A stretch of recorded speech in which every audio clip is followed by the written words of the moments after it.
as you did about the Carters. Well, I suppose with the Bushes...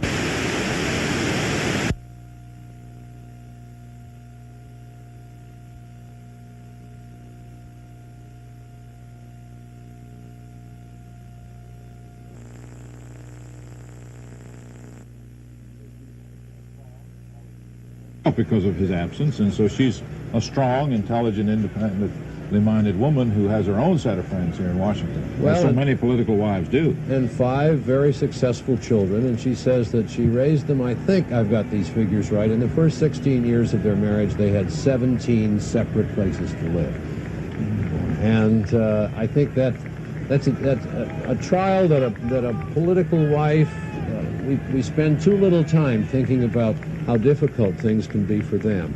It hasn't been easy for Nancy Reagan with Ronald Reagan on the road as much as he's been on the road.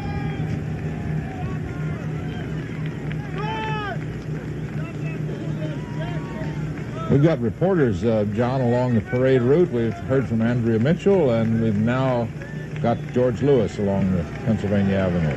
George? I'm on Constitution Avenue, just north of the Capitol, where the Reagans have just turned the corner.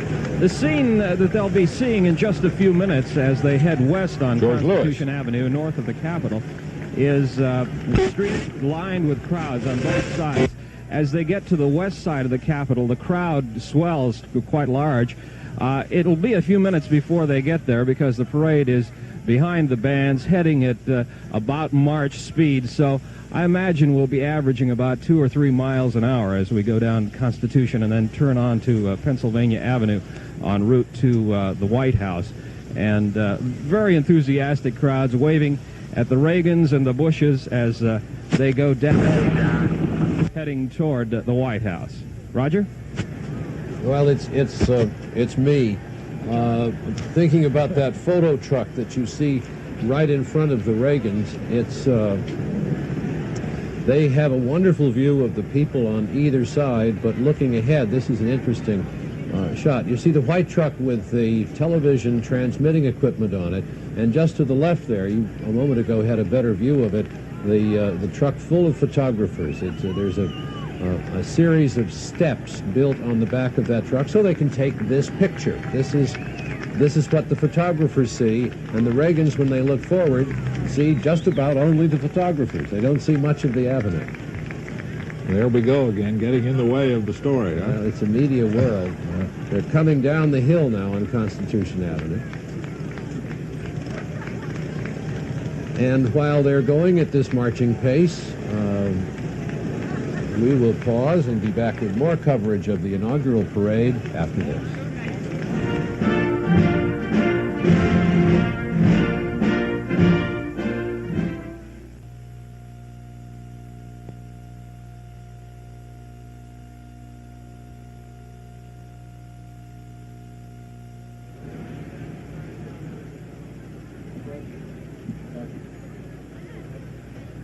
And there you see the George and Barbara Bush, the new vice president, and his wife.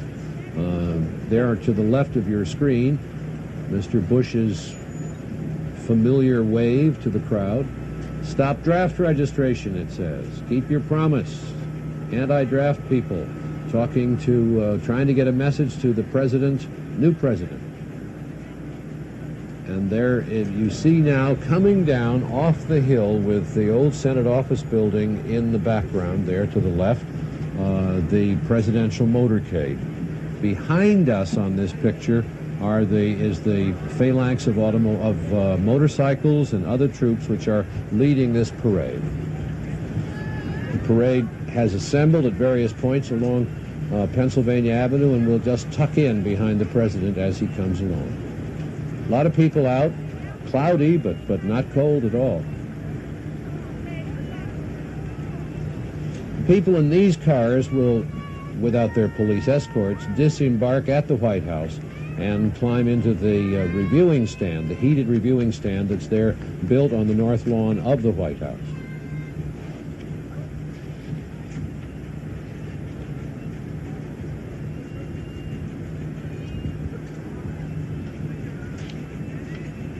In a view of the west front of the Capitol, dimly seen in the background there, the stand on which the president took the oath today.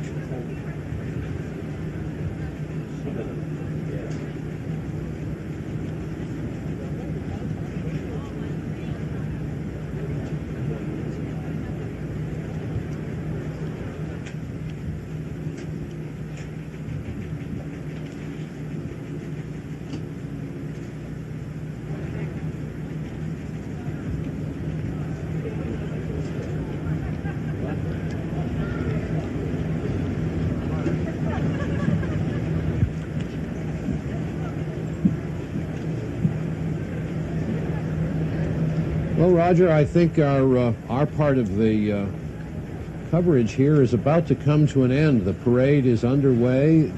Everything here went well at the Capitol.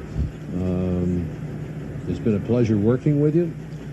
That has been nice, John. I've heard so much about you and how terrific you are and how much you know, and every bit of it came true. Come back anytime. All right. We will be turning over now in just a moment after one or two brief announcements to Tom Brokaw and Jane Pauley, who will be handling the parade. We'll be back with a very complicated nightly news tonight, I'm afraid. We don't know exactly where the hostages will be when nightly news is on the air, but you might have a look in. We'll have all the news on the hostages and a recap of the events here today. And then this evening, wherever those hostages are, NBC News is going to be making its main effort to bring you as quickly and as fully we can the story of their rescue, of their return to freedom. We're not sure when or where that will take place, but we'll do our best to bring it to you. So for Roger Mudd and me here at the Capitol, thank you very much. And now over to you, Tom and Jane. Thank you, Roger and John, for warming up the day for us, so to speak. And it is getting a little warm in here, although it's a little overcast down at the White House, where we are expecting President and Mrs. Reagan anytime. They'll be in the reviewing stand right across the way. The family is already there. I've been watching. Is that the young Cameron Reagan? Is that the child of Mike Reagan, who would be Ronald Reagan's only grandson? Has been making laps back and forth in front of the glass there. Also in the reviewing stand, awaiting the arrival of the President and Mrs. Reagan, are all of their friends and the very powerful people, the members of the cabinet. From the A to Z, as near as I can figure it from over there, is Ambassador Ann Armstrong to Jerome Zipkin. That is the A to Z of the reviewing stand as it stands now. Though if Lee Annenberg, the publisher, was within my eyesight, he would be the A and not Ann Armstrong. We are seeing the traditional route of presidents who have been inaugurated coming down Pennsylvania Avenue from the Capitol to take up their post to review the parade that has been organized for them, and then to take up their powers and their residency at the White House. We can tell you that this is expected to be a fairly brisk parade. That is, that there are not as many units as there have been in the past. It will not go on probably more than two hours or so. But what we can expect is a slightly different cadence here. We are told that normally parades go at the military cadence of 30-inch steps at 120 per minute. Now they're going to be at 28-inch steps, 110 a minute. Tom, the national Christmas tree, which they are now lighting, and they have lighted for the first time this day because the hostages are out of the Iranian airspace. They are free at last.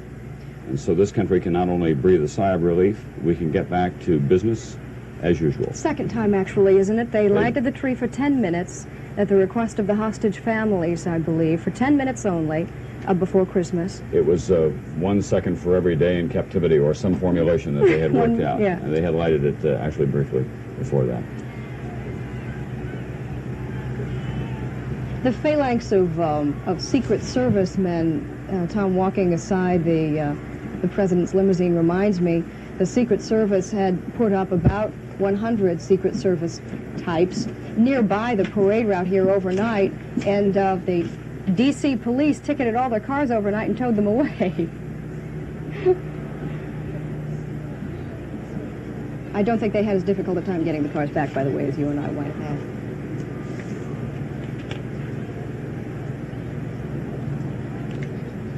This is a part of the job that people who arrive at this station in life have had lots of practice for, because they have, in most instances, run very arduous campaigns where the motorcade is an integral part of American campaigning, of course.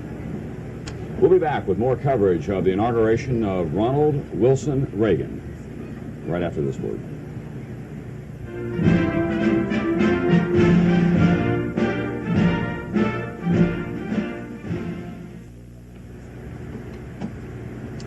I'm Tom Brokaw, back with Jane Pauley as we overlook the reviewing stand where we await momentarily the new President of the United States and Mrs. Reagan, as you can see, making their way very slowly down Pennsylvania Avenue.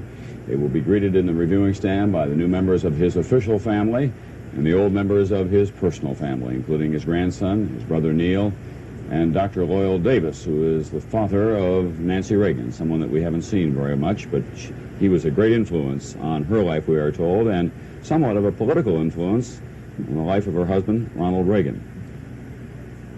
That, Tom, to belabor the obvious, is Reagan Red, which we have seen all over town, advertised in store windows. Nancy Reagan's favorite color, they say, and for television, she couldn't have chosen a better color.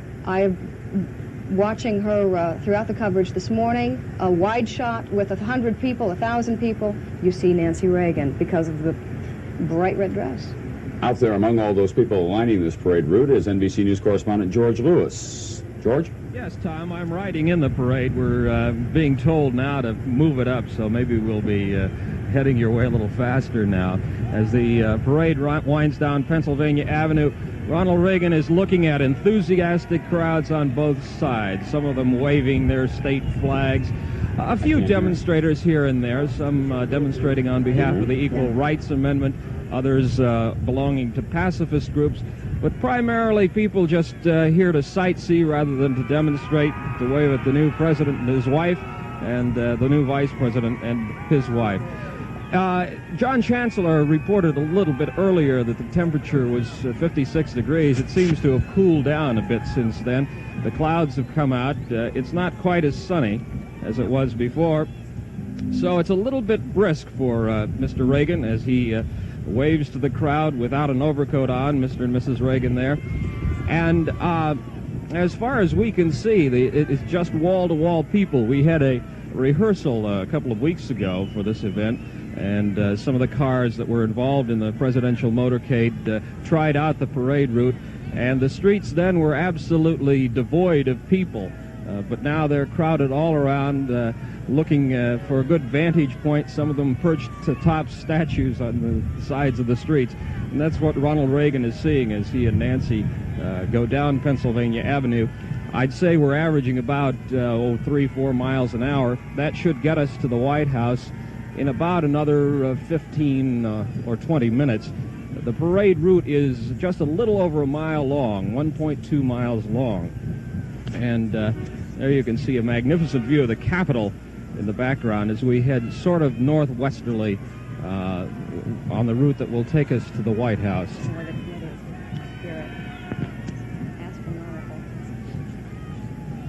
Some of the people, as I mentioned before, have the flags from their various states.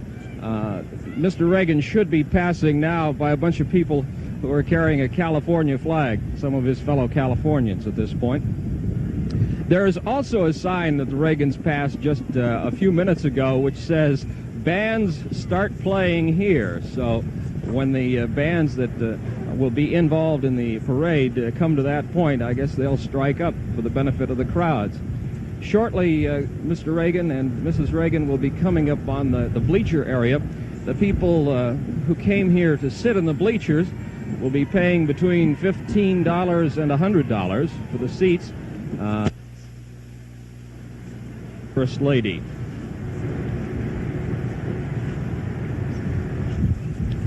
As I said,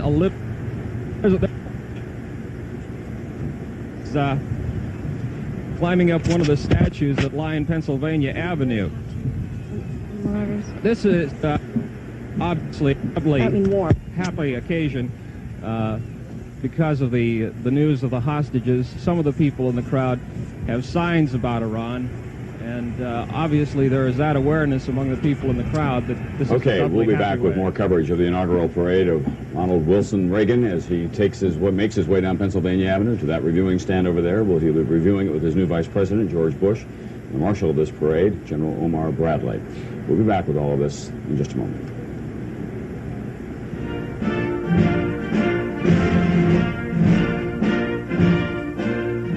NBC News continues its coverage of the inauguration of Ronald Reagan, brought to you in part by Johnson & Johnson, where quality products for the American family have been a tradition for generations, and by Polaroid, makers of the revolutionary new Time Zero Supercolor, the world's fastest developing color film. Now reporting from Lafayette Park across from the White House, here are NBC News correspondents Tom Brokaw and Jane Pauley. Thank you very much. We're back overlooking the reviewing stand. Ronald Reagan and Mrs. Reagan are making their way slowly down Pennsylvania Avenue in a large presidential limousine at this hour, after having been sworn in at high noon here, Eastern Standard Time today. They will take their place at the front, right behind that bulletproof shield, and they will review a parade that is expected to last about 2 hours altogether. Mike Deaver is over there in the reviewing stand. Of course, he is President Reagan's deputy chief of staff. I ran into him maybe a night or two ago. Washington has been bathed in the light of the full moon these last 2 nights. Have been glorious evenings, a little chilly and whatnot, and making what sometimes is painful small talk. I asked if he thought that new moon, the full moon was a good omen. I'm thinking maybe ripe and full or something. He says, what do you mean? Because the crazies come out during a full moon. I went to a better subject, but that with the crazies come out was his interpretation of the full moon over Washington. They're now back in the limousine once again. They have closed the top to that. Why, we're not sure, but at any rate, they're back inside the limousine, fully enclosed. They are preceded by a phalanx of people, many of them there for security reasons, some of them for ceremonial reasons as well. Among those who are preceding the president as he comes down Pennsylvania Avenue are police escort from the District of Columbia, because after all, he does live in the city as well, and the chief of the Metropolitan Police Department here. Also, any number of military units as well. The U.S. Army Band, which is called Pershing Zone, the U.S. Army Platoon, the United States Marine Corps Platoon. A great military character to these parades that began really with the inauguration of James Madison. He reviewed some infantry units before he moved on from the Capitol over to the White House. Tom, do you remember a month or 2 months ago, Ronald Reagan had considered disarming the inaugural parade so that all of these military bands, and there is a very definite military character that is to this parade, but he would have had them all carrying flags instead of rifles and sabers and authentic muskets you'll see. One troop will be carrying M16s. Well, obviously, the flag idea didn't work. The military apparently objecting that the flags would be unwieldy, but I think most importantly complaining that they would appear to be emasculated. So Ronald Reagan did not get his disarmed inaugural parade, but there aren't any May Day variety tanks rolling down Pennsylvania Avenue. And interspersed with the military bands, of course, will be the high school marching bands and the university bands. Well, the Reagans are out again. The limousine is open once again, and they're waving to the crowd. There's an ERA flag, Tom, and that's the first one I've seen. I've been looking from our vantage point here near the reviewing stand. The National Organization for Women has an office which, by coincidence, is on Pennsylvania Avenue and fronts the parade route. Ronald Reagan is not a supporter of the amendment, but that is the first now distributed pennant that I have seen today. We have two stories going on here in Washington today: the inauguration of Mr. Reagan as President of the United States and the freeing of the American hostages from Iran. We have more details on that end of the story now from Marvin Kalb, who is at the State Department. Marvin? Tom, there are two things really from here. The first is that officials are telling me that the American ambassador to Greece, Robert McCluskey, has been instructed by now former Secretary of State Edmund Muskie that he is to see and talk with all 52 of the hostages when they land, as is now expected within the next hour or so, in Athens on their way to Algiers. This is very important to the State Department because they wanted an American to check to see that indeed all 52 hostages are there. They have already had a Swiss ambassador do this in Tehran. They have already had the Algerians check it out. But apparently for the final transfer of this money, the unfrozen assets, to go from the escrow account into Iran's full control, the United States insists upon Ambassador McCluskey seeing them, talking to them. That will now happen within the next hour or two. A second point here, which is pointed out by U.S. officials, which is kind of interesting, is that now that the hostages are out of Iranian control, our West European allies are in a melee rush to reestablish commercial ties with Iran. The European Economic Community says that it's dropping its economic sanctions against Iran. The British are saying that they are increasing their embassy staff levels in Tehran, and the French indicate that they'll be not far behind. Tom? Or Jane. Thank you, Marvin Jane, Calvert, sorry. the State Department. Well, meanwhile, back at the parade that I guess is made all the more festive by the news that the hostages are coming home, that they are free. Let me tell you a little bit about the parade that you will be seeing. It emphasizes the equestrian. Ronald Reagan is a man of the West. Sure, he was born in Illinois, but he is a symbol of the American West, and the American West is the frontier symbol as much of the presidency that he will bring to the White House. And the symbol of the West is what else other than this Stetson hat? The horse. There will be, almost 500 horses in this parade, and almost every band, every military unit is interspersed with an equestrian unit. All variety of Arabian, Morgans, thoroughbred horses. And that apparently was Ronald Reagan's choice, galloping into the White House. We'll be back with more on the inaugural parade in a moment. First, a message.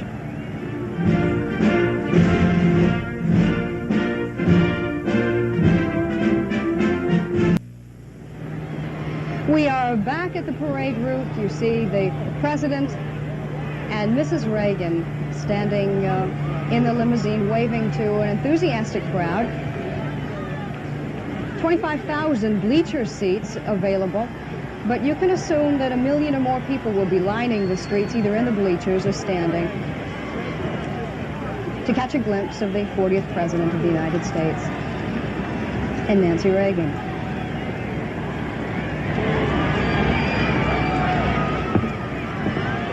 And it is a flag-waving crowd. You know, the inaugural parade is organized rather long before the President of the United States is elected in November. In fact, it begins the organization around October sometime by the United States military. The Armed Forces Inaugural Committee gets things underway, and it has a mission. All units in the military have a mission, and the mission of the Armed Forces Inaugural Committee is the planning, coordinating, and supervising the military participation in the 1981 presidential inaugural. Let's go down to the parade route. One of those perhaps tens of hundreds of thousands of spectators is NBC's own Andrea Mitchell. Andrea? And Jane, what a wonderful vantage point we have right here from the bleachers. These are the $15 seats. We can see Ronald Reagan, the new president, Mrs. Reagan, and as Jane pointed out earlier, that red dress and pillbox hat certainly does stand out in that crowd, and from the black limousine. The people here have been waiting for hours and hours, and you can see them waving their flags and shouting, and some of the people down on the street jumping up and down. The people in the bleachers aren't doing all that much jumping because these bleachers do shake and roll a little bit, but the crowd very excited. People that I talked to in the bleachers were mostly Republicans from out of town. The people down on the streets are mostly from the District of Columbia, Maryland, and Virginia area, and most of them said that they wanted to come because it was an historic event. There's a great feeling of excitement in this crowd that the hostages have been released and that there is so much to celebrate. A lot of them are Reagan supporters, but some of them are just American citizens who are proud to be here and happy to be witnessing an inaugural parade. So they're not just parade fans, they are also people with a real sense of history here. And as you can see, it's a beautiful sight. It was warmer earlier. As George Lewis said earlier, the sun was out. It's a little bit chilly and it looks like it may be threatening to rain, but we're hoping that it holds up a bit longer. So the parade is heading your way, and a wonderful sight it is. actually, that is not the parade. The parade follows President and Mrs. Reagan. We'll be back to show you more of it after this.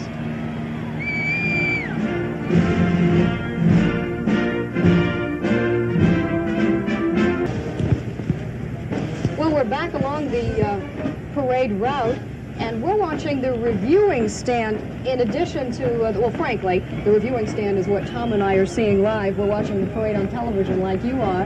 And across from us in the reviewing stand, a lot of chatting going on, a lot of small talk. Looks like a party over there, and frankly, the only people I can see who are intently awaiting the, looking for the arrival of the president is Patty Davis. Patty Davis is the daughter of the Reagans, of course, and Ron Reagan.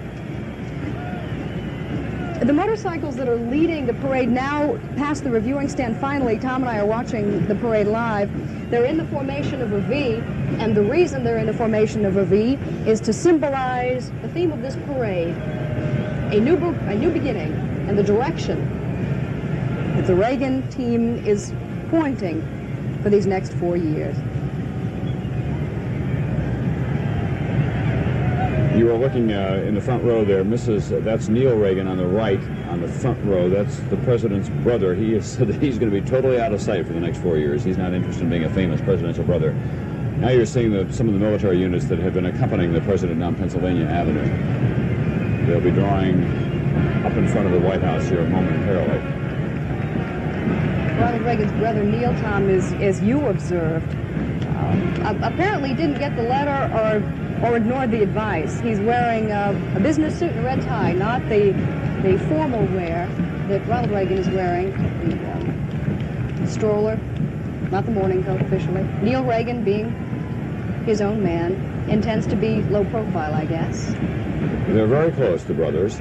Neil Reagan is a successful Los Angeles advertising executive, now retired, and he's been very close to his brother, and they both have the same youthful appearance. Neil Reagan's about 2 years older than Ronald Reagan, who is 69 to be 70 on February 6th.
Traditionally the first musical unit in the inaugural procession, and has been since Calvin Coolidge's inaugural parade in 1923. I believe the correct title is The Caissons Go Rolling Along. Or maybe it's The Army Goes Rolling Along. We've got... At least we know the words to the song, Tom. That's right. Called Pershing's Own. The reviewing stand appears to be going in time to the music. Those are American flags being waved back and forth rhythmically.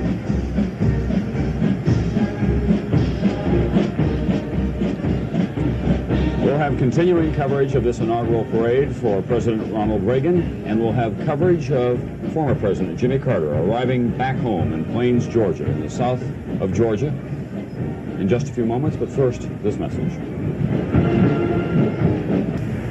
Hello, we're back. Jane Pauley trying to take a look up Pennsylvania Avenue for her own vision of President and Mrs. Reagan coming down that famous Why, I believe avenue. it's George Lewis, Sam Donaldson, and... oh, I'm sorry. That's Ronald Reagan. You'll begin to hear the more lusty cheers along the parade route. These are the people who worked hard for Ronald Reagan and paid for their seats, up to $100.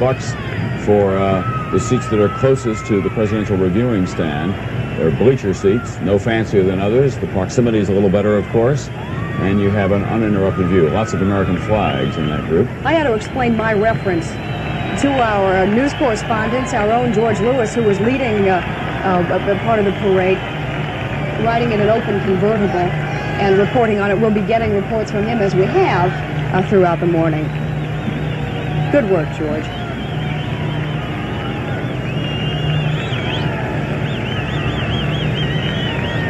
The president seems to have spotted someone that he knows in the crowd that he's riding to.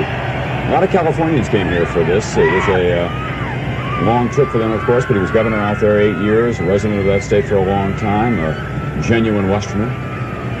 Not just those famous Californians that we have been seeing, like Jimmy Stewart and Robert Stack and others, but people who worked for him as a Republican governor for a long time.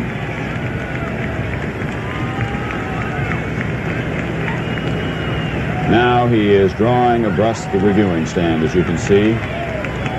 Those, some of the newly most powerful people in the world, and soon to be among the best known in this country. Familiar faces to us, just beginning now. Members of the cabinet. Ronald Reagan, Secretary of Treasury. James Watt, Secretary of Interior. Alexander Haig, Secretary of State. William French Smith, Attorney General. Today, cheering the man who put them in their post, Ronald Reagan. And then some faces who have been here before, too, in that reviewing stand.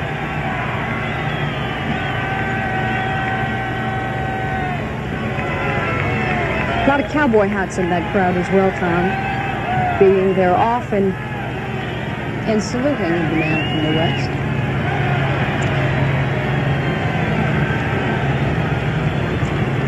Pretty well reached the end of the parade route for President and Mrs. Reagan now at 17th and Pennsylvania. We'll be going into the White House grounds for the first time as the occupants of that. We are about to see pictures of Vice President and Mrs. Bush, and they're having a grand time. They're encouraging everybody to cheer them on.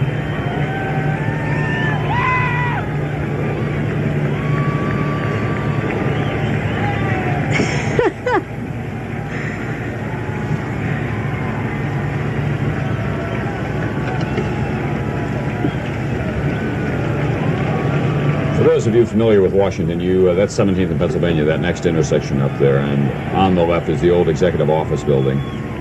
That's about where the parade will stop. The President and Mrs. Reagan will come back into the White House grounds, as I say, take their place at the front of the reviewing stand with the Bushes and also with General of the Army Omar Bradley, who made a very touching appearance at a gala last night. We'll be seeing him later on. Because, in addition to being President of the United States, Ronald Reagan is now Commander-in-Chief as well. Picking up a little speed there. When the President and Mrs. Reagan do arrive on the reviewing stands themselves, then their parade can begin.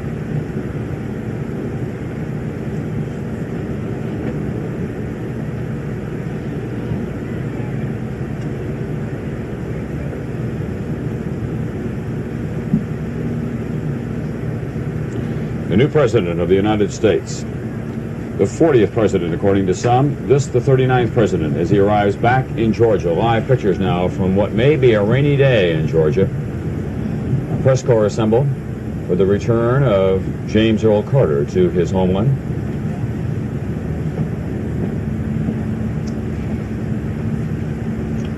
We're told that beneath that umbrella somewhere, Ms. Lillian has come out to greet her son.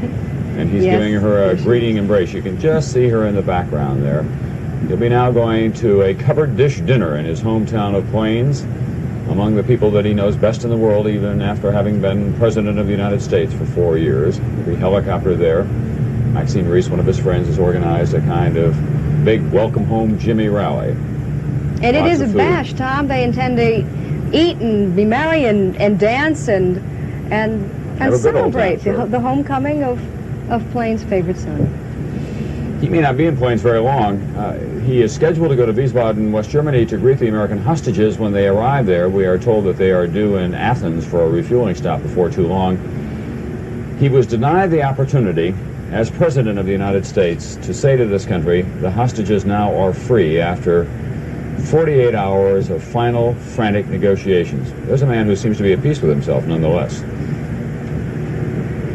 Tom, his unfinished business apparently is finished now.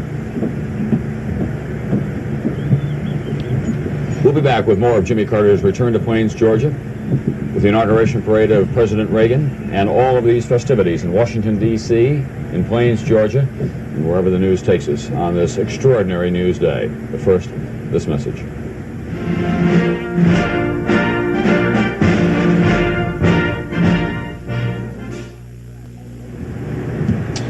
Ronald Reagan and Mrs. Reagan now have entered the White House grounds. The limousine has pulled up. They will go through their new residence. They've already checked it over and said they'd like to stay. Thank you very much for the next 4 years. And then they'll come out to the reviewing stand. And while they are doing that, ex-President Jimmy Carter, still called Mr. President, of course, by his friends and his staff, has arrived in Plains, Georgia, to a sea of umbrellas and some what appears to be light rain. That's the site in downtown Plains, Georgia, the best known of small towns in that state, certainly, one of the best known small towns in this country for the last 4 years, where there will be all manner of traditional down home, down south, welcome home festivities for him today. When you think back, it seems like it has not been just 4 years since we all first started trooping down there to take a look at Plains, Georgia. It seems more like 14 years, all that has happened in the interim. Sat in a couple of rocking chairs and interviewed the president-elect at that point, I think, Tom, when we were in Plains a little over 4 years ago. He put on my microphone. He didn't even have a union card, but no one interferes. Another son of the South is standing by near there, Kenley Jones of NBC News. Kenley? Tom, it may be a beautiful day in Washington, but it is a miserable day in middle Georgia. As you can see from the umbrellas, it's just started to rain harder here. I was talking to Hugh Carter, the president's cousin, earlier today. He said this is the first time in 5 years that they have been holding rallies here in Plains for the president when he was running for president and after he became president. This is the first time there has been a rain like this. But it doesn't seem to have dampened the spirits of the people who are here. As you can see, there's a goodly crowd along Main Street, and the president is going to be coming down. Okay, Billy Carter, the president's brother, is on the podium here, and he asked people not to grab him. Okay, Billy Carter asked people not to grab him. Kenley, we'll be coming back down to you to Plains when we see former President Carter. We're now looking at President and Mrs. Reagan as they emerge from the White House, which they have entered for the first time in their new capacity. Nancy looks anxious to get to the parade, to the reviewing stand, doesn't she? She's tugging him along, which she will do from time to time, sometimes by the elbow, pulling on his suit, whatever. He does like to talk. That's James Brady, just to the left and behind him, his new press secretary, who has one of the most visible and demanding jobs in the world. They are moving to the reviewing stand.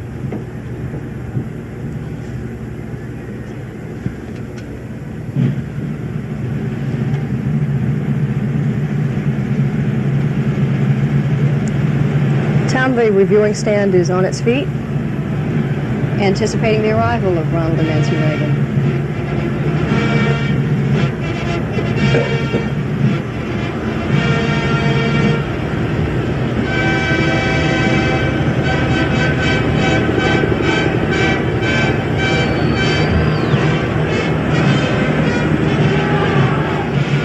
Ruffles and flourishes, hail to the chief. The ceremonial presidency has returned to Washington, D.C. There's a special wooden sidewalk that they are walking along that has been constructed especially for this day.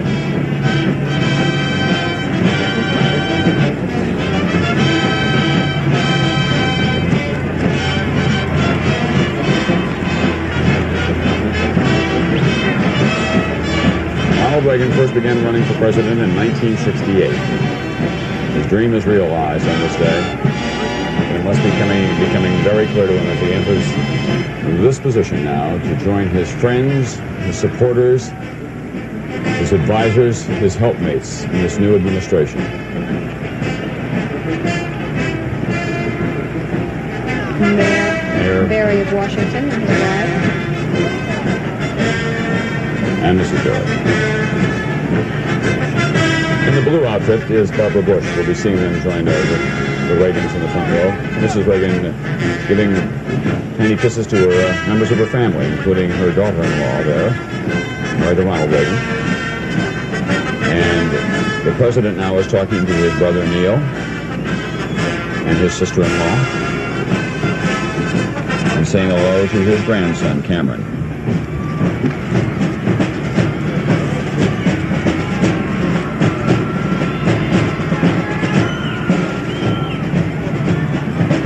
There's a lot of talk during the course of this campaign about whether he was too old to be president of the United States. He remains, after all that he's been through, one of the healthiest, most vigorous-looking 69-year-olds that you can possibly imagine. 49 years old. Whatever. He looks in the pink of condition on this day.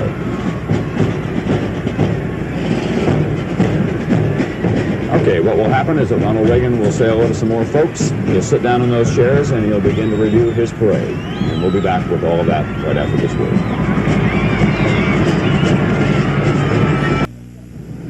Beverly Hills, thank you. We continue with Inauguration 1980. Jane Pauley has some late information for us. Oh, just a couple of items.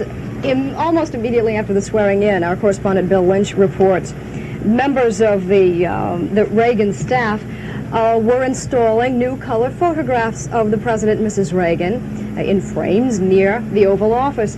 And furthermore, Rex Rannum, a deputy press secretary in the Carter administration, left his successor on an otherwise bare desk a little present for Larry Spinks. It was unwrapped, a coffee mug, it said, with Beverly Hills loves me.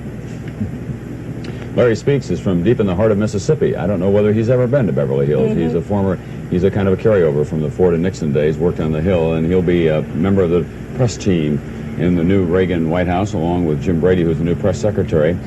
President's in place, the vice president's in place. Here comes Mrs. Bush. We are awaiting the arrival of General Omar Bradley, who is the Grand Marshal of this parade, to take his position. Talking about conversions, they do it very swiftly. At about noon today, they went in and changed the photographs, and we were watching at 11:58. They changed the flag atop the White House, which is above the White House and above this reviewing stand. Reached the top, Tom, almost during the 21-gun salute. I'm from Dixon, Illinois, January 20, 1981. Dixon, Illinois, Ronald Reagan's hometown, back a long time ago. Tom, while we await the arrival of the inaugural parade itself, you know, there is a second inaugural parade going on today. Perhaps it's over already. In Balporeen, Ireland, there was a parade which probably will draw 4,000 spectators to, well, Ronald Reagan is the favorite great-grandson of Balporeen, Ireland. His great-grandfather, O'Regan, left there in 1849 or so, and Balporeen, Ireland has adopted Ronald Reagan. They have renamed John O'Farrell's pub the Ronald Reagan in honor of the president. They're holding an inaugural parade as well with floats in the works, and they wouldn't mind if a tourist dollar or two showed up on that account. I wouldn't be surprised. There's the parade as it unfolds down Pennsylvania Avenue, and it will be coming more directly into the view of our cameras here momentarily.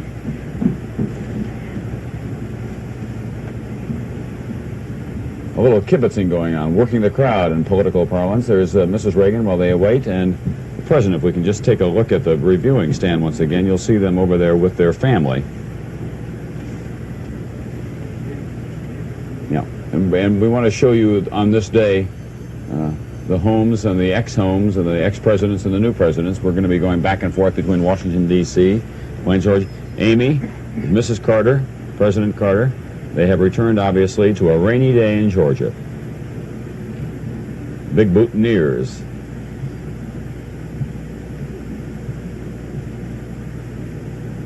One of the bittersweet moments of this campaign was when Jimmy Carter appeared before the townspeople of his hometown on the day of the election, knowing probably that he had lost, and said, "I have always tried to keep my commitments to you."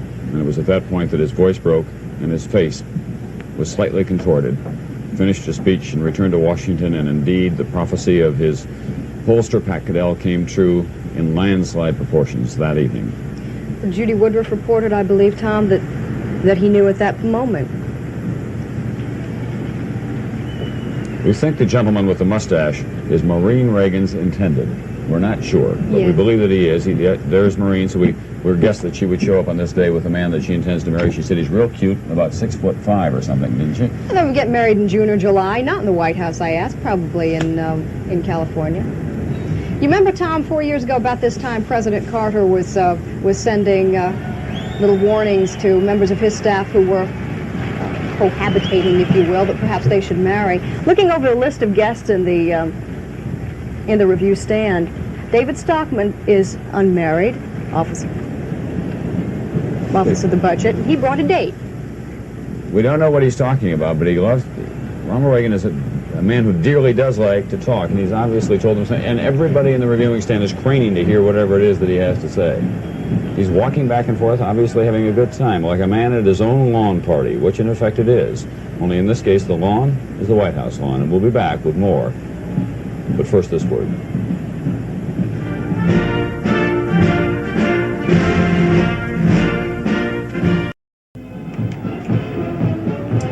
We're back, and we're going to now take a look at the inauguration parade of President Reagan. He is in his reviewing stand position, and we have just seen pass by the Grand Marshal of this parade. That is General of the Army Omar Bradley, followed by the U.S. Marine Band. The President's Own, it's called. They take up their position in the White House reception rooms.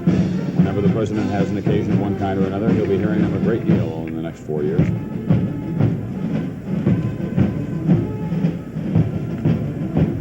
This is the Culver Military Academy equestrian unit, Tom. For 5 weeks, a blacksmith was engineering special slip-proof shoes for those horses. 5 weeks, mind you. There's no ice on Pennsylvania Avenue. However, it was so cold here for one of General Grant's inaugurations that everything froze. The food and 300 canaries that had been brought in to accompany the musicians, they froze right in their cages. That won't happen today because there are neither canaries nor sub-freezing temperatures. This year they'd be wearing little tuxedos and it'd be real warm.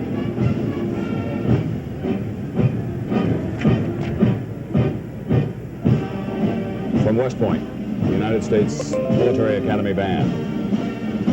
You'll notice, Tom, nobody stops in this parade in front of the reviewing stand until it gets all the way down. The Mormon Tabernacle Choir will be allowed to stop. Nobody else. Keep it snappy. 21-year-old Stan March of Houston is the first cadet to achieve both the rank of brigade commander and captain of the Military Academy's football team since Pete Dawkins in 1959. He's leading the cadets in this parade today from West Point. The long gray line. Tom, they used to march the entire military academy, all of the midshipmen from the Naval Academy, and I'm told it took about a half hour just to march them all by. They haven't appeared here in some years, all together. In 1913, you know who marched in that group of cadets in this parade for Woodrow Wilson? Who? Dwight Eisenhower. So there may be a future president there again today. Alexander Haig, of course, is a graduate of that institution.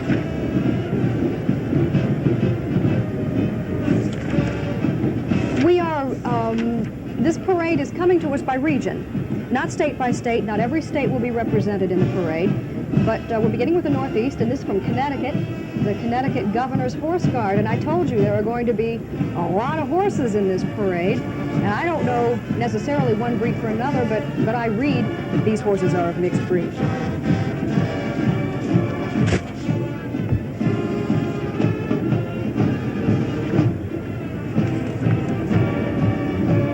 Pride of Springfield, Pennsylvania, do you suppose, Tom? Cardinal O'Hara High School, the Bicentennial Marching Band. It was formed during the Bicentennial in 1976, and that's why it is so named.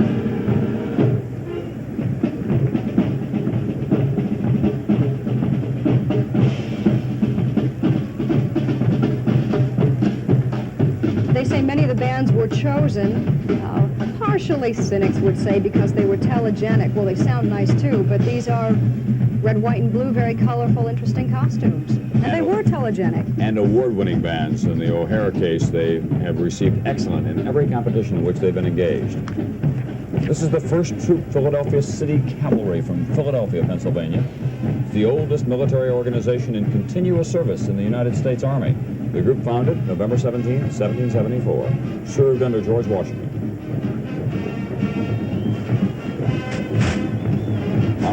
Ronald Reagan, a fine judge of horsemanship, appreciating all this. Now, let's go to Plains, Georgia. Portsmouth High School Band. We'll be seeing more of this parade all afternoon. That's from Rhode Island. Now there's Jimmy Carter. It's going to have plenty of rain.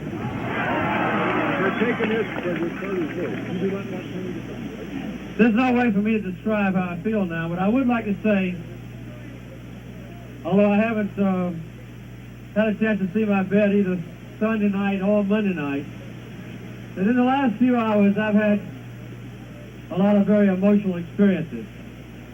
I won't mention them all, but I would say that one of them was this morning. I won't say exactly what time yet. I got word from sure sources that both planes in Iran were lined up on the runway, ready to take off. That was a thrilling experience for me. The next time was when I came out to Andrews Air Force Base, having had a chance to serve as president of the greatest nation on earth, and stood there with my wife and the vice president and his wife Joan, and heard the Star Spangled Banner played, and they fired the 21-gun salute for our president. And my heart was filled with a realization of what it means to be free, and what it means to be a citizen of the greatest and the strongest and the most decent nation on earth. And I had to fight back the tears.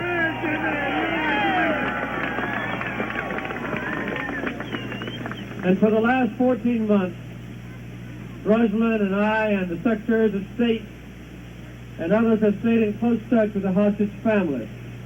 And as George said as I came toward him in Air Force One, Mrs. Schaefer, who is the wife of the senior military man being held by the hostages, said to me, Mr. President, I hope someday you'll have a chance to meet my husband. And I put my arms around and George was watching, and I said, I'll be with him tomorrow, and I'll tell him you love him. That was another experience that I'll never forget. All emotional, and this is the fourth one that I'll mention. It's coming back home to the town where I was born and raised, and seeing a street filled with my friends. It's a deeply emotional experience for me, and I might say that when those planes were lined up, when they played the Star Spangled Banner, when I put my arms around Mrs. Schaefer, and when I saw this crowd of friends and neighbors, all three were emotional, but they weren't sad. Every single one of them, including coming back to Georgia, is a happy experience for me, and I thank God for it.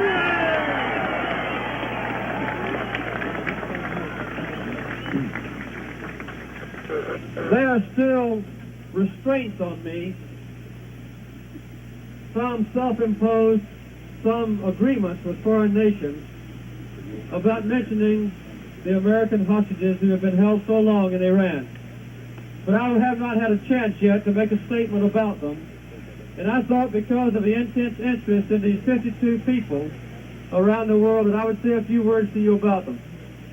Just a few moments ago, on Air Force One, before we landed at Warner Robins, I had received word officially for the first time that the aircraft carrying the 52 American hostages had cleared the Iranian airspace on the first leg of the journey home, and that every one of the 52 hostages was alive, was well, and free. You won't tag it off or anything. There's not any audio. It's impossible for me to realize for any of us how they feel on that plane, because they recognize that they are hostages no more, they are prisoners no more, and they're coming back to this land that we all love. Our diplomats will be arriving sometimes in the near future. I can't yet tell you exactly when, in Algiers. The Algerians the last few weeks have been real heroes. They have literally worked day and night, from their president, their foreign minister, the president of their national bank and others, to try to gain the freedom of the American hostages. I want to express my personal and also my political, official, and public thanks to the people of Algeria. They will be flying on 2 Algerian planes, they are now. They'll refuel in Athens, Greece. After they land in Algiers, they will transfer to American planes, and they will fly from there to Germany, land near Frankfurt in a military air base, and go from there about 30 miles away to the hospitals in Wiesbaden, Germany, where American doctors and others will be waiting for them. Former Secretary Cyrus Vance will be there to shake their hands and to put his arms around them when they come down from the airplane. I had the plane standing by in Washington with Secretary Vance in charge, and I directed the plane take off the moment the hostage plane wheeled cleared the ground. After a brief rest in Germany, 3 or 4 days probably, then the hostages will come back home to be reunited with their families. As suggested yesterday morning by our new President, Reagan, and we're talking about the hostages. Early tomorrow morning, I will leave for Germany to welcome our hostages to freedom. And I know I will take with me Okay, Palmer's here too. the joy and the relief of our entire nation. Throughout this time of trial, we Americans have stood as one, united in our prayers, steadfast in our concerns for fellow Americans in peril. I doubt if any time in our history more prayers have reached heaven for any American than have been given to God in the last 14 months. We've achieved at the end of this crisis the 2 objectives that I set for this nation and for myself when they were first seized: to secure their safety and their ultimate release, and to do so in terms that would always preserve the honor and the dignity and the best interests of our nation. As I said a few hours ago in a brief press announcement, the essence of this agreement is that as our people are freed, we're releasing a part of the assets belonging to Iran, which I froze by presidential order after our embassy was seized and our hostages were taken. There will also be established a firm, established procedure involving binding arbitration completely in accordance with American law and international law to resolve any remaining claims that might exist by American people against Iran or vice versa. Our people held captive and their families here at home have borne this ordeal with courage and with honor. Our nation acted as a great nation ought to act, not only with justified outrage at a despicable and illegal act,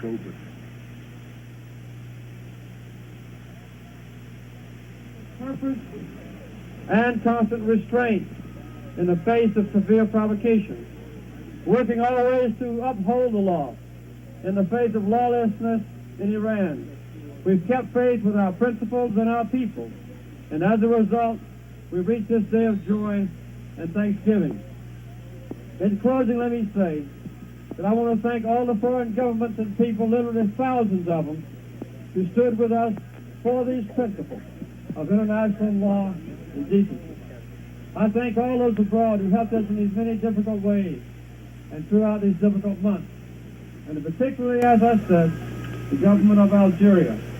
I thank my successor, President Reagan, for the care with which he has approached this issue, along with all the new members of his administration, and the many people in and out of government, patriots like Warren Christopher, who gave me the report recently on Air Force One, and all his colleagues who went and stayed in Algiers the last few days, and who labored to achieve this agreement and this goal. My thoughts at this moment are with the families of the hostages, yes, because they showed such dignity and such patience. And I'm thinking also of those who risked their lives and those who gave their lives on the desert in Iran for their fellow Americans with an utmost show of courage and conviction and a commitment to freedom.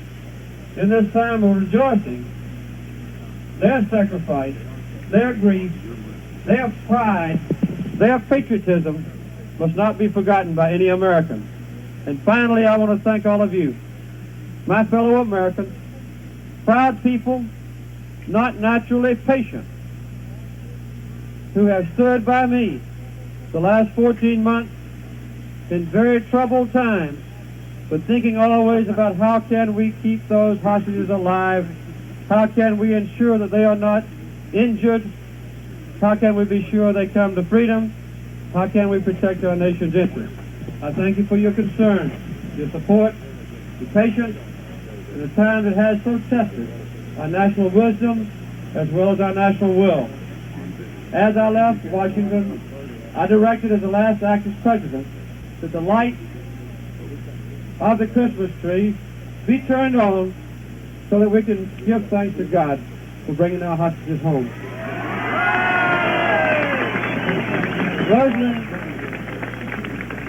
Rosalind and I and Amy, Chip and Jack and Jeffrey, their wives, my grandchildren, are all very grateful for the honor that you've given us to go to Washington, to live in the White House for 4 years, and to serve there under sometimes difficult circumstances, keeping our nation strong, keeping our nation at peace, binding our people together, upholding the principles and the ideals, the hopes and dreams of Americans that have always made our country great.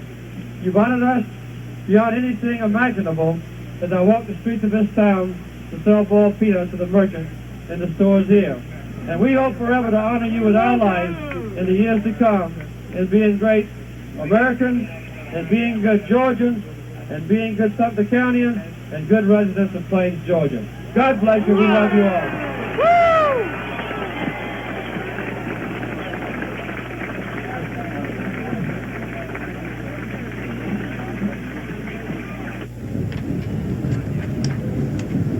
Former President Jimmy Carter making the speech that he had hoped to make as President of the United States about the release of the hostages from Iran, saying things that he could not say while they were still in captivity, among other things describing it as a despicable act.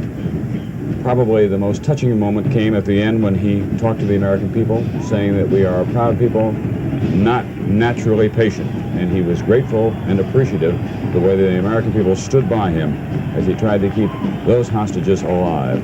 Mr. Carter will be back in the nation's capital tomorrow morning. He has been asked by President Ronald Reagan to go to Wiesbaden, West Germany, to see the hostages. He will pick up former Vice President Mondale when he gets here, and his White House counsel, Lloyd Cutler, who was deeply involved in the negotiations. He referred during the course of that talk to his hometown people in Plains, Georgia, to a telephone call that he received very early this morning, saying that the final agreement had been reached on the escrow arrangement for the frozen assets. We now have some videotape just released of the scene in the Oval Office when President Jimmy Carter, then President, received a phone call that he had been waiting for the past year or so, in a matter of speaking. 440 days, these hostages have been in captivity. We'd like to show you some of those scenes right now. Right on, man. That's great. That's great. Okay, now, the next step then. Now, the bank, okay, so the Bank of England has certified the depository? That was right. Okay. So that'll go to Algiers, and Algiers, when they notify Iran, will notify us back, right? That's good.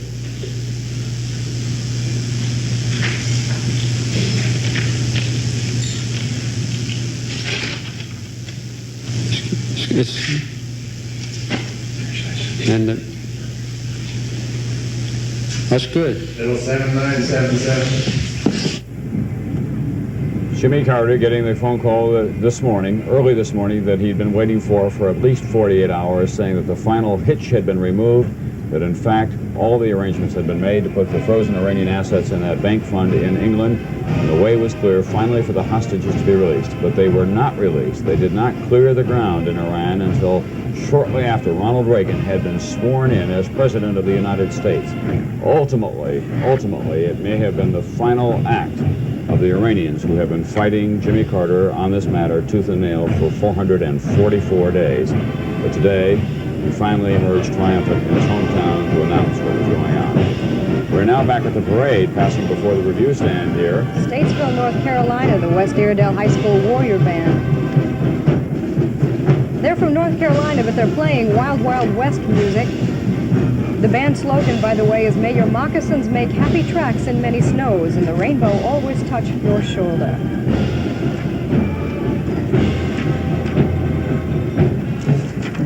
Next, the 3rd United States Infantry Horse Platoon, the Old Guard from nearby Fort Myer, Virginia.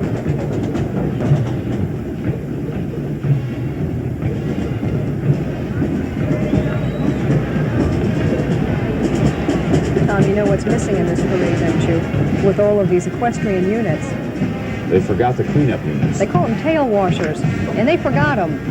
So all your bands are, well, you figure it out.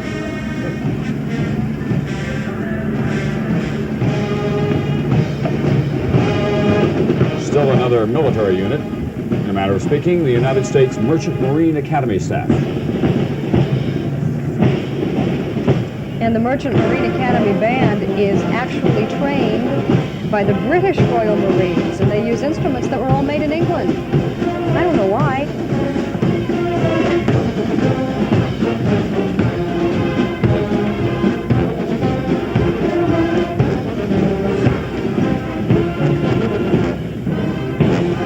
For the American flag, the Reagan stand.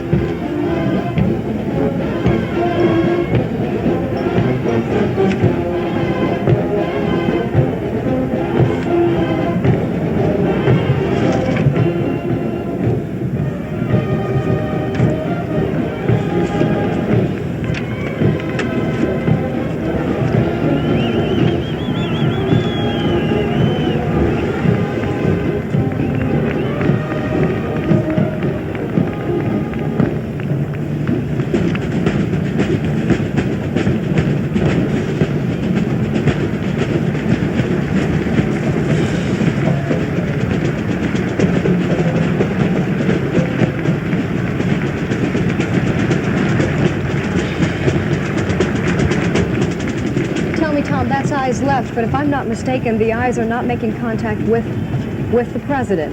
They aren't that far left.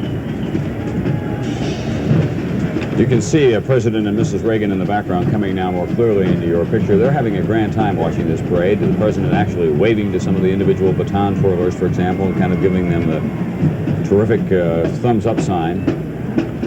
Lots of horses. This is the first, well, here are some more horses, as you can see. In one of those carriages, the 2 senators from the state of Illinois are riding, Senator Charles Percy and new Senator Alan Dixon. They're gone. Now the Fort Walton Beach High School Band. Tom, you know where they're from. The world's most beautiful beaches on the Gulf Coast of Florida. They say that it's the most beautiful beach in the world, and I'm not going to argue with them.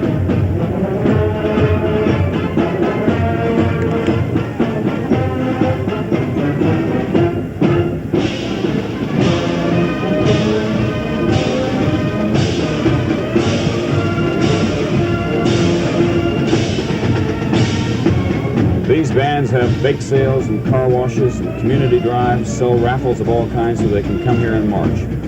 Sometimes pretty hard to turn them down. Candidates often going around the country saying, "When I'm elected president, you come march in my parade sometime." The problem is they all have long memories, and only a few of them can. We're halfway through this parade, and we are watching the first float turn the corner.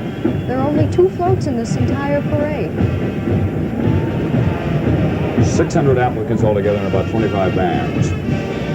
And not that many floats, as Jane says. And we'll be back with more of Inauguration 1980 on January 20th, 1981, the day that Ronald Reagan became President of the United States. But first, a station break.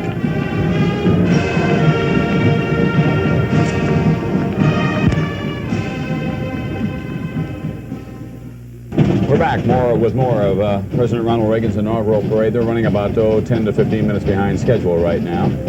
We have bands and the World's Fair float from 1982 representing the southern states. The balloons are supposed to represent flame.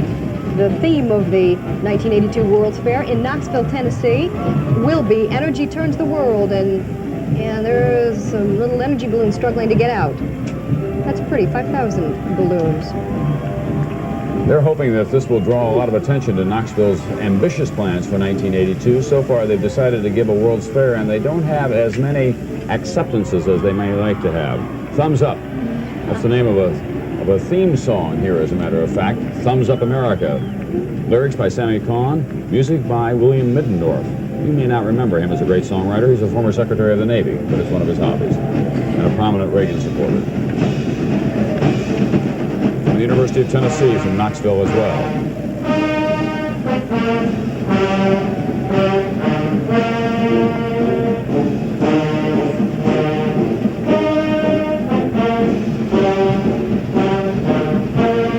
And we understand now that the planes carrying the hostages have landed in Athens, Greece.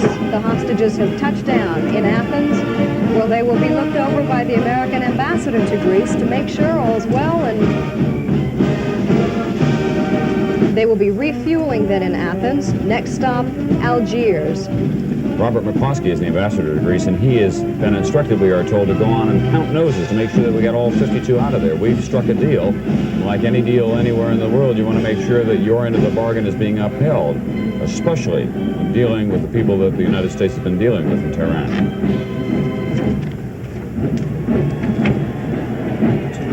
That's an Appaloosa horse riding by.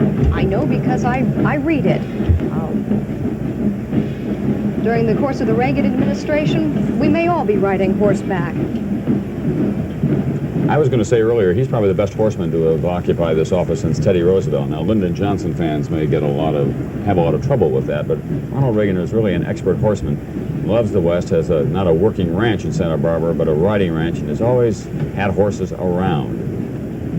Whereas Lyndon Johnson used to round up his cattle occasionally with a Lincoln Continental convertible. Nancy says that Ronnie has always said things look different from the back of a horse. They look about 15 hands higher, for one thing, I should think. He's a jumper, Ronald Reagan is. He not only rides, he jumps. There's great riding country near Washington, D.C. and Middleburg, Virginia, in those areas. It's called the Hunt Country. He is expected to be riding out there, among others, Senator John Warner of On the Hunt? Virginia. I don't know whether he'll ride to the Hounds or not. That's unlikely. He's a Western rider. He has a Western-style saddle. But I think he'll go out there and do some riding. Here comes the Army. The United States Army marching unit staff.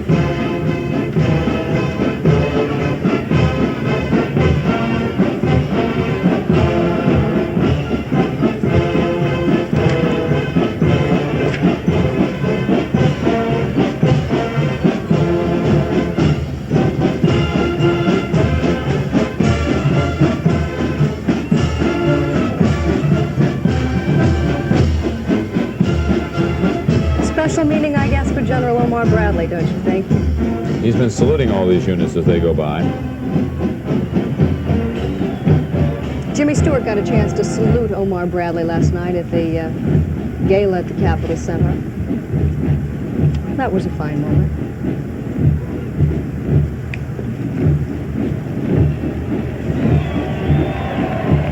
The unit about to pass by now is from Fort Bragg, North Carolina. 2nd Battalion, 504th Infantry, the Airborne, call themselves the Devils in Baggy Pants.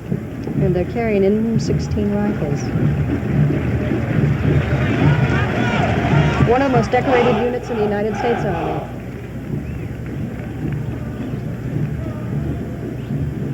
One of the problems that Ronald Reagan will have to deal with as president, what will he do about the Army? Now all volunteer, many people saying it's time to reinstate the draft, publicly at least. During the course of the campaign, he was opposed to that. It always brings to mind the adage that Washington is a city where old men send young men to war. United States Army National Guard walking by now. Marching by. Or is that... What kind of cadence is that, Tom? Marching, walking? I'm asking the wrong person. You certainly are. I can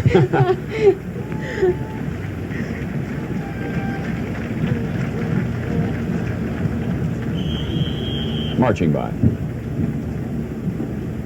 You don't walk anywhere, I guess, when you're in the Army and you're in uniform.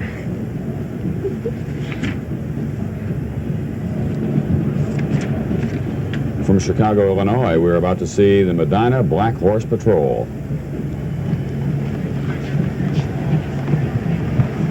The horses are Morgans, quarter horses, thoroughbreds, saddlebreds, and combination of breeds, but they are all black. That's what they have in combination, and they are all Shriners atop them.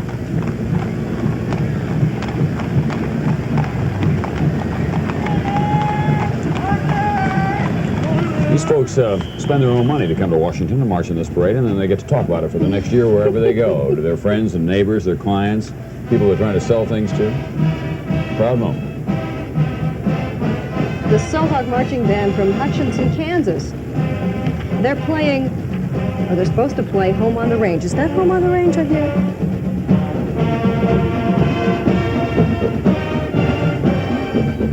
Sounds nice in any event.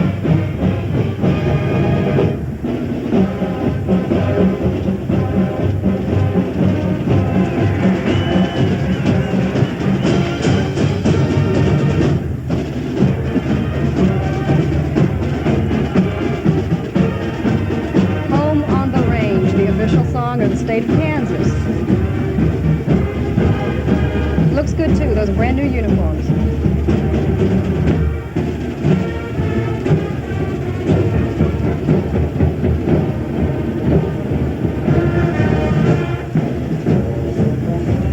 We are always talking metaphorically about the real workhorse of any administration. Let us show you now the workhorses of this parade. These are the draft horses. Importance of farm work from the Middle West. Ken Demmer's draft horses, Bill Houghton's draft team, and Tom Cameron's mules. Tom's right atop one of his mules there, moving right along. Tom pointed out that this parade is passing by regionally. We did miss a portion of the parade while we were hearing Jimmy Carter's remarks. Curiously, that was the southern portion of the parade. Some of it went by at that point. Let's hear it for Dixon, Illinois, the Marching Dukes. They're here for a very special reason. And they're playing Dixon Loyalty. I'll bet Ronald Reagan knows that song by heart. That, of course, is his hometown. Born in Tampico, raised more or less in Dixon. He's got his hat. You see, we can't see that right now, but the band is there. There's the hat from Dixon, Illinois.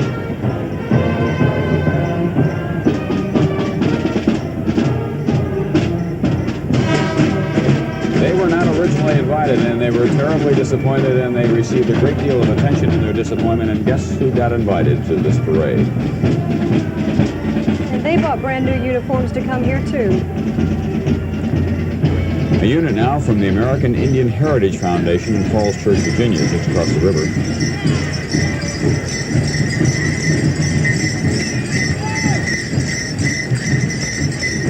The first Indian that we were seeing going by was Iron Eyes Cody. You remember him? He sheds a tear in that wonderful public service television commercial on the environment.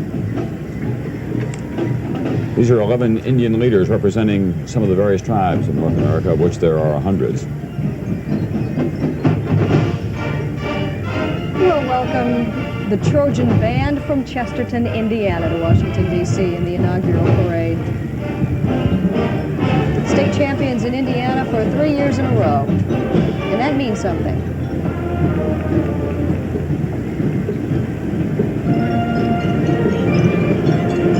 Now look at those uniforms, Tom. As I said before, the bands were chosen in part because they sound good, they perform well, and they look great. Those are great uniforms. Trojans from Chesterton, Indiana.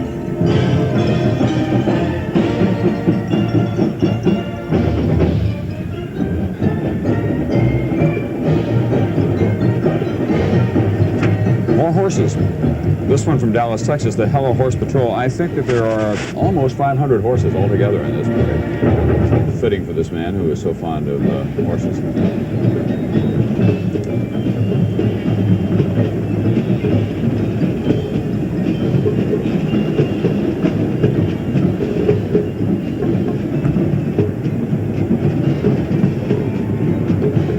Ronald Reagan just signing something handed him by his aide, Mike Deaver. And they're having a conversation, which we are not privileged to hear at this time. This is Reagan listening in as well.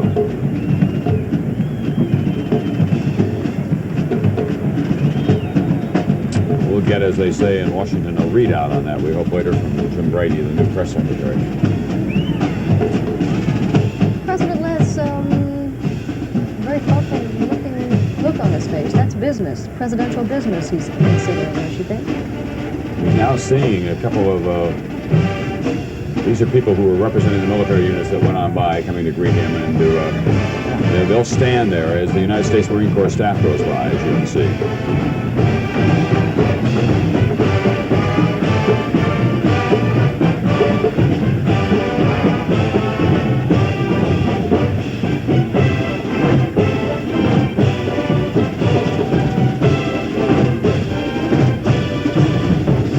This drum and bugle corps is called the Commandant's Own.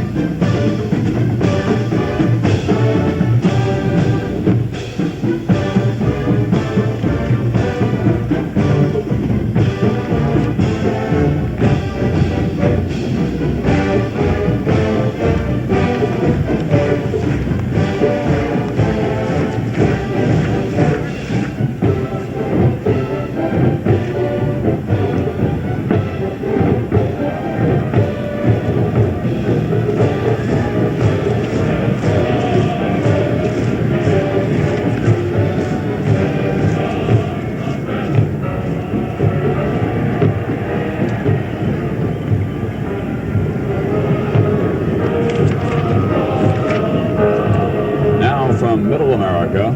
The Purdue Glee Club. We were all in love with them at one point or another. Well, those of you who grew up in Indiana as impressionable young co-eds, no doubt, were in love with them. They were worthy. Probably still are.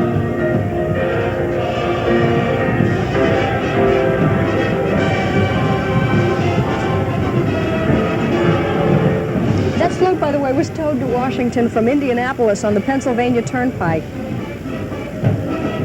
Middle Americans, somehow they worked Alaska as well. I'm not quite sure their sense of geography at Purdue, but they're awfully good engineers, and they turn out great ball teams out there. And I'll hear from Purdue, no doubt about that. And you'll hear a station break in just a few moments.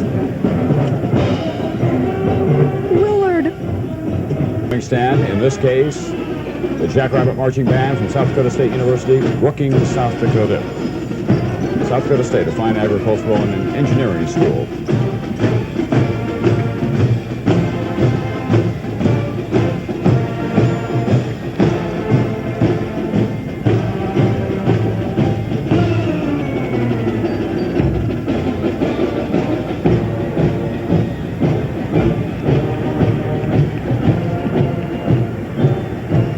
Now, we have a unit of, these are Alaskan dog sled teams, and famous Alaskan dog sled teams. Some of them were, filched for a time, but they found them out in Maryland somewhere over the weekend.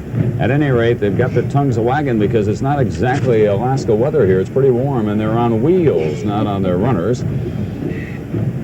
Part of these people, some of these people, Joe Reddington Sr. specifically, famous for racing along some old dog sled trails in Alaska, all the way from Nome, from Anchorage to Nome, also climb Mount McKinley.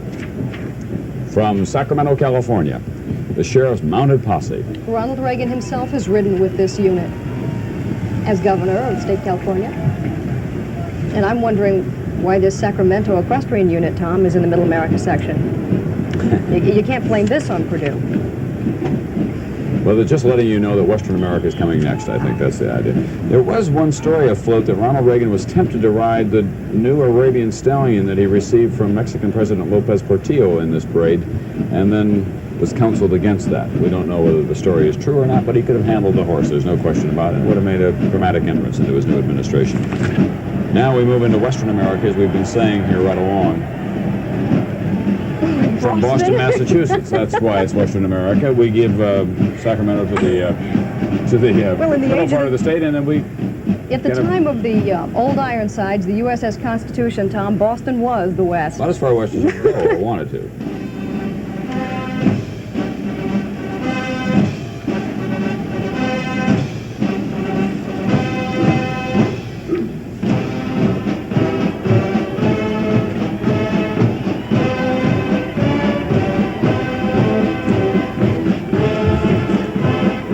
United States Navy Band. Not the Naval Academy Band, but the United States Navy Band.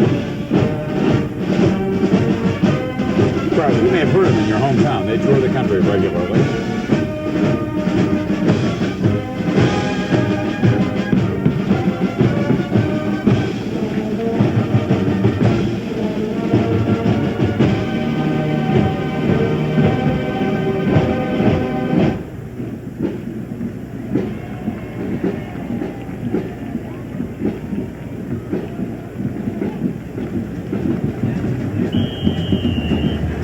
Average age of these young men passing by now, 18 years old.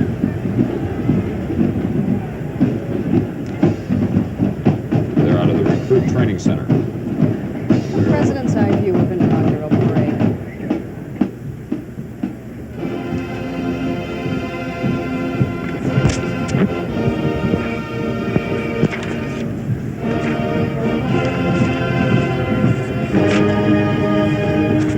From out of the west, the Barons, Fountain Valley, California. You know how they got here? Every member of that band wrote President-elect Reagan a personal letter. We'd like to come be in your parade. It worked.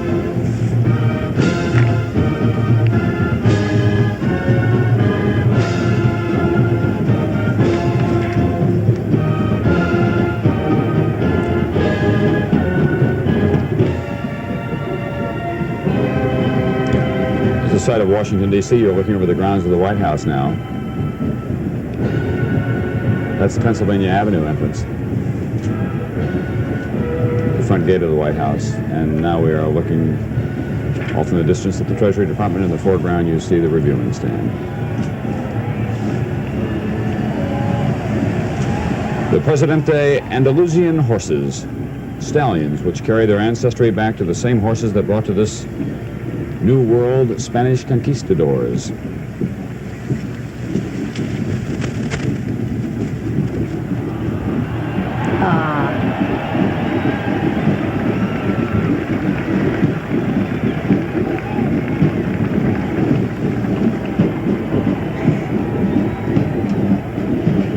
The traditions of the Old West are deeply rooted in this country, not just when we have a Western president, but whenever we have an inaugural parade. Now, representing the United States Air Force, Color Guards Marching Band.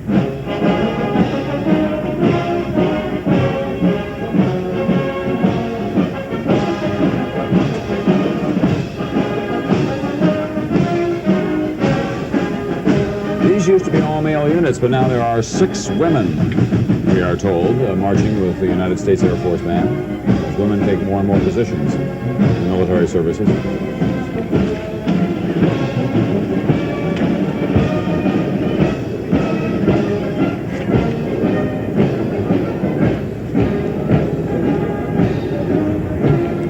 There are men who aren't accustomed, and women who aren't accustomed to walking. It's the United States Air Force Squadron. Well, it takes people on the ground to keep them in the air as well, in the Air Force, as they will tell you. Harry Truman had a flyby. I don't think there's been one since, if I'm not mistaken.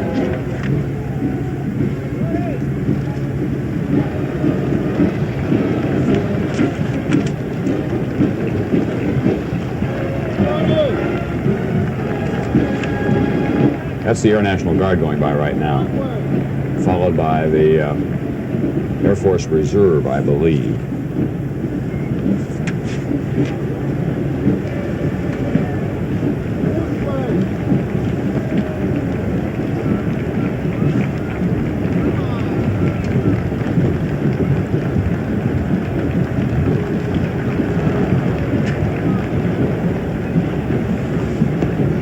Park Rangers, mounted ranger patrols from guess where?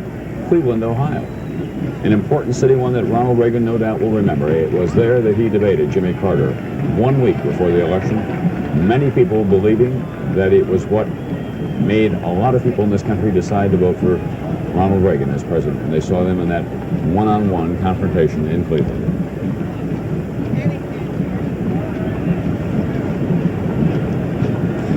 any police officer who rides a horse will tell you that the best beat cop there is, Tom, is that horse. We'll be back with more of this presidential inauguration, January 20, 1981, the 40th President, Ronald Reagan. But first, this station break.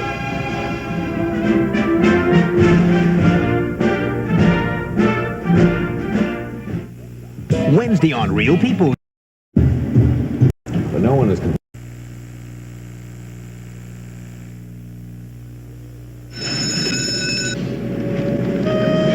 Are we in the wrong track? Shower to shower each day. Now there's a fresh new way. Introducing new improved Shower to Shower with cornstarch. It has a unique combination of cornstarch to absorb wetness and baking soda to help neutralize odor better than regular powders. Helps keep you drier, fresher, odor-free. New shower to shower each day. Now there's a fresh new way. New improved Shower to Shower with cornstarch. WSM TV, Nashville, Tennessee. It continues now with units of the United States Coast Guard passing in review in front of their Commander-in-Chief, President Ronald Reagan. The parade is moving along swiftly in front of us here, but it is considerably behind schedule by now. They thought it might be wrapped up at about this time or a little earlier, actually. But no one is complaining. The President seems to be having a very good time.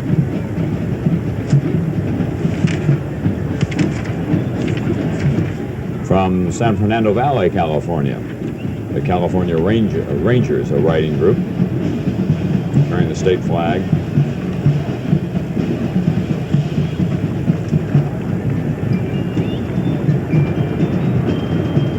They rented these horses, by the way, in the Washington, D.C. area rather than go to the expense of having them shipped clear across the country. From Clovis, California, coming up now, the Golden Cougar Marching Band.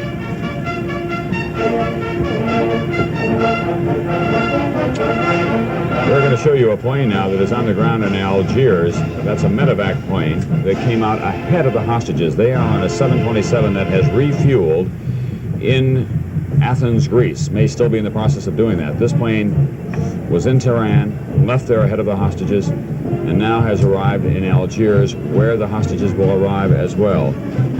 It is obviously a time difference of almost 12 hours, so it's very late at night now in Algeria. And landing now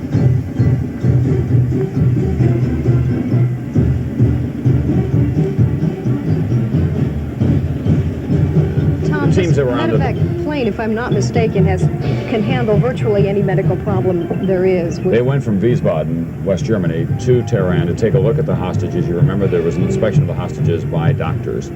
And they are now coming into Algeria. They left ahead of the hostages, obviously. This dramatic story will be unfolding all night long. The most dramatic portion of it yet to come, of course, our first look at the hostages. We've cleared all the airspaces of Iran. They are now in Athens, where they are refueling. They are being inspected by the American ambassador there, Robert McCloskey. And then they will go on to Algeria, and they will go on from there to Frankfurt, West Germany, and then be transferred to the military hospital, the American military hospital in Wiesbaden that we've all had such a close look at in the last several days.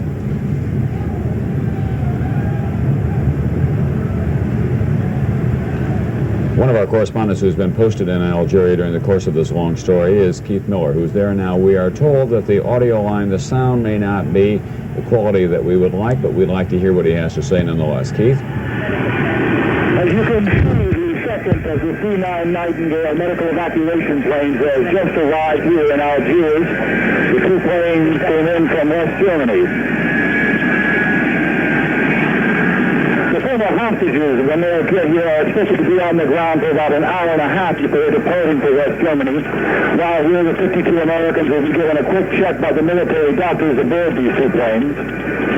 They've already been checked in Algiers, of course, and there are Algerian doctors aboard the plane that they are coming on.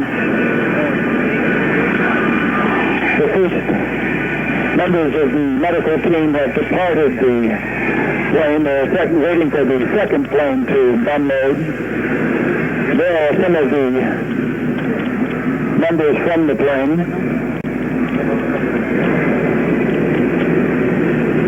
While here, the hostages are expected to be greeted by the Algerian intermediaries and, of course, the American negotiating team.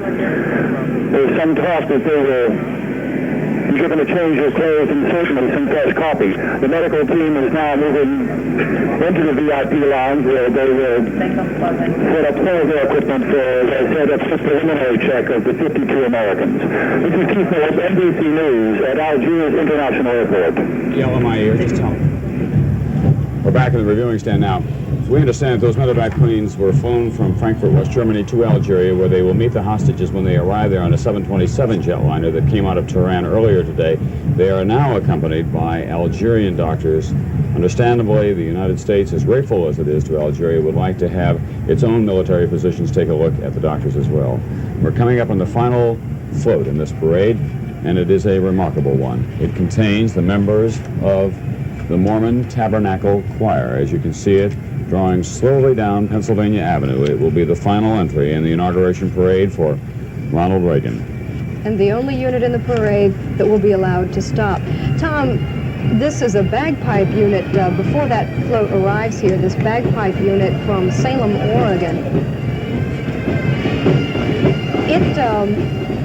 It followed a horse patrol unit from Lake County, Indiana, the Lake County Sheriff's Posse. I mention that because for 48 hours straight, the Lake County horses had to listen to bagpipe music, so that when time came for them to march in front of the bagpipe unit in the parade, they wouldn't be scared.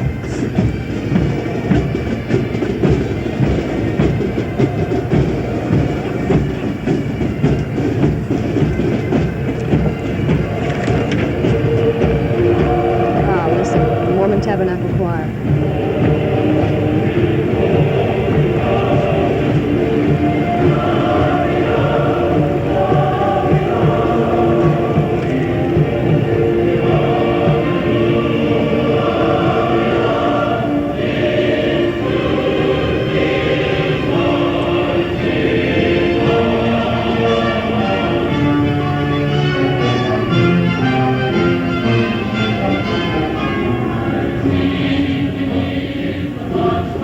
Oh!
it speaks for itself. The Mormon Tabernacle Choir with one of the most stirring songs in the world, the Battle Hymn of the Republic. Members of the Reagan family visibly touched by it. Mrs. Reagan losing her composure for just a moment. And I believe President Reagan himself was blinking. Neil Reagan, a tears, tough old perhaps. bird, the president's brother, had to remove his glasses and dab at his eyes. No doubt thinking back to when they were children together in Dixon and Tampico and small towns in Illinois. Their father, an affable sort, a shoe salesman, though, had a more fondness for liquor than he might have been better for his family if he had not been so fond of it. But anyway, they've come a long way today. President of the United States, a grand day for him, obviously. The hostages have been freed. He is President of the United States after seeking that office for 12 years now. And tomorrow, the real work will begin for him, as he outlined in his speech today. The economic problems of this country are considerable. General Omar Bradley, who was Grand Marshal of this parade, 5 stars, General of the Army, the only one with him. There's a hero. Reagans will go back into the White House. There will be a large reception there tomorrow for many of their friends and members of the Washington establishment. And tonight they go dancing all over town. 9 inaugural balls. They'll stop at each one. I know they'll dance at least at one of them, but the Reagans are dancing people, and maybe they'll find an excuse to dance at all of them. He does like to dance. He that kind of grew up in that 1930s and 1940s big band music. General Bradley once again.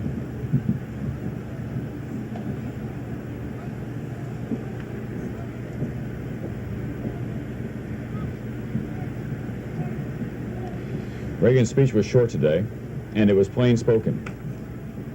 There will be commentary about the absence of eloquence, perhaps. But in my judgment, at least, it probably was the speech that the American people was waiting to hear from this man, promising not poetry, but solutions to problems. And he'll find them there when he gets inside 1600 Pennsylvania Avenue, not just with the economy, but with the defense sector, the Commerce Department, with education, cutting the budget, with dealing with Congress. Someone I knew who worked in the White House says you have no idea what it's like finally to step in there, something that you've sought all that time, and then finding the problems coming in under the door, through the transom, around the corner, through every crack in the building. But it's been a good day for this man, and ultimately for the man that he is succeeding, Jimmy Carter, who was able to return to his hometown of Plains, Georgia, and announce, as he had hoped that he might as president, the hostages were free, the American people had supported him, and he was grateful for that, describing them as proud but not naturally patient. And they are out, so far as we know, all 52 alive, and we pray well. We will be getting a medical evaluation of them when they get to Algiers, and they are being counted now in Athens, Georgia.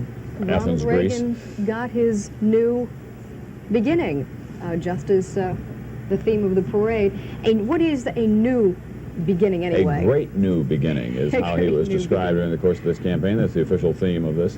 Well, you don't want to be too specific about those things. The only thing that he has been specific about is that he will move quickly on economic matters, the tax cut, cutting the budget, and address that almost instantly. We'll see in the next several days what they have in mind.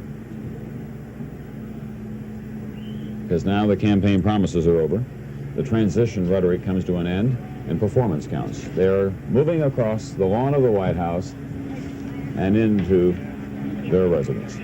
Bill Lynch reported earlier, Thomas, in addition to hanging the color photographs of Ronald and Nancy Reagan and outside the Oval Office shortly after the swearing in, the staff there in the White House that stayed behind was already talking about redecorating plans. Sure. Every family likes to leave its own stamp on the White House.